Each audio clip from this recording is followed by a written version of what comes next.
అక్కడక్కడ గతంలో 10 సంవత్సరాలు ప్రభుత్వం పరీక్షలు పెట్టట్లేదు, ఉద్యోగ అవకాశాలు ఇవ్వడం లేదు, ఉద్యోగ నియామకాలు చేపట్టడం లేదని పిల్లలు ధర్నాలు దీక్షలు చేసింది. 10 సంవత్సరాలు అదే కోసం. ఇప్పుడు మన ప్రభుత్వం వచ్చినాక పరీక్షలు పెడతామంటే కూడా కొంతమంది వాళ్ళను భయపెట్టి రోడ్ల మీదకి తెచ్చి మాకు పరీక్షలు వద్దు వాయిదాలే అని ధర్నాలు చేపిస్తారు.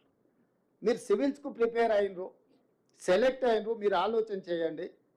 ప్రభుత్వం ఎప్పుడైనా పరీక్షలు పెడతామంటే విద్యార్థులు పోటీ పడి పరీక్షలు గత 10 సంవత్సరాల నుంచి మనం ప్రిపేరే అవుతున్నాం కదా. ఏదైనా మీకు సమస్య ఉంటే ఈ ప్రభుత్వము మీకు అందుబాటులో ఉంటుంది. నాతో పాటు మంత్రివర్గ సహచరులు అందరూ మీకు అందుబాటులో ఉన్నారు. ఎవరైనా కలవకుంటున్నారా? ప్రతిరోజు నేను మీ మధ్యలోనే కనిపిస్తున్నా కదా. మా మంత్రులందరూ మీరు ఎవరిపైనా కలుస్తున్నారు.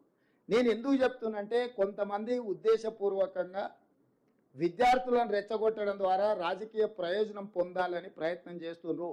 గతంలో ఈ రకంగా లబ్ధి పొందినరు, గతంలో ఈ రకంగా రెచ్చగొట్టి పిల్లల ప్రాణాలను ఆత్మ బలిదానాలను చేసి ఆ పిల్లల ప్రాణాల పునాదుల మీద అధికారంలోకి వచ్చిండ్రు. 10 సంవత్సరాలు వాళ్ళని పట్టించుకోలే, ఏ పరీక్షలు నిర్వహించాలి, ఏ ఉద్యోగాలు ఇవ్వాలి. ఇప్పుడు ఉద్యోగం పోగానే మళ్ళీ విద్యార్థులు గుర్తొచ్చారు, వాళ్ళ ప్రాణాలు గుర్తొస్తున్నాయి. నేను అందుకే పిల్లలందరినీ ఎందుకయా మీరు ఉన్నారు కదా దుఃఖాలాక బాబా మట్లు మీరు ఆమర నిరాహార దీక్ష కూర్చోండి పరీక్షలు వాయిదా ఎన్నిక అని చెప్పి నాకు తిక్కలేసి. ఎందుకంటే ప్రభుత్వం పరీక్షలు నిర్వహించాలనుకున్నాం, మీకు ఉద్యోగాలు ఇవ్వాలనే కదా. మాకేం ఉద్దేశం ఉంది? వాయిదాలు వేస్తే మాకే మంచిది, మీకే నష్టం.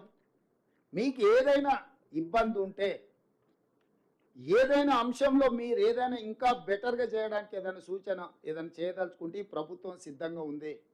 ఎందుకంటే వాళ్ళు కూడా మీ సోదరులే, మన సోదరులే, మన పిల్లలే. ఇప్పుడు ఆ పరీక్షల కోసం వాయిదాలు వేయమని అడిగేటోళ్ళు కానీ, నిరసన తెలిపేటోళ్ళు కానీ వాళ్ళు ఎవరో బయట వాళ్ళు కాదు, మన పిల్లలు.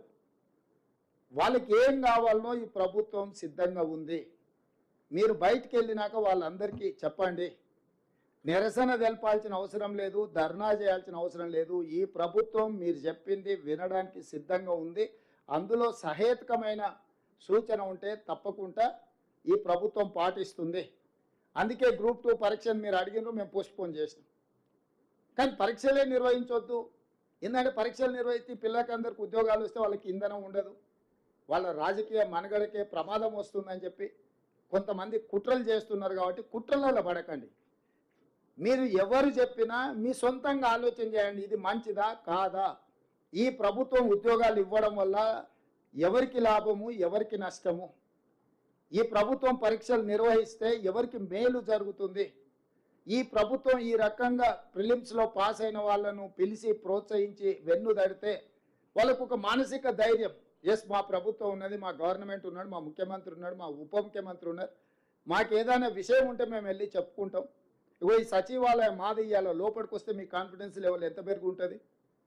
ఆ బయట నుంచి దూరంగా పోతే మనకి ఎట్లుంటుంది, అరే ఇదేదో పరాయోళ్ళ ఆస్తి, మనం ఏదో దాని ముందల గడిల ముందల వెళ్ళిపోయే బానిసల్లాగా నుంచి బాజాప్తా లోపలికి వచ్చి సచివాలయంలో ఉంటే మీ కాన్ఫిడెన్స్ లెవెల్ మీరు పోటీ పరీక్షలకు ప్రిపేర్ అయ్యేటప్పుడు మీ కాన్ఫిడెన్స్ లెవెల్ నెక్స్ట్ లెవెల్కి వస్తుంది.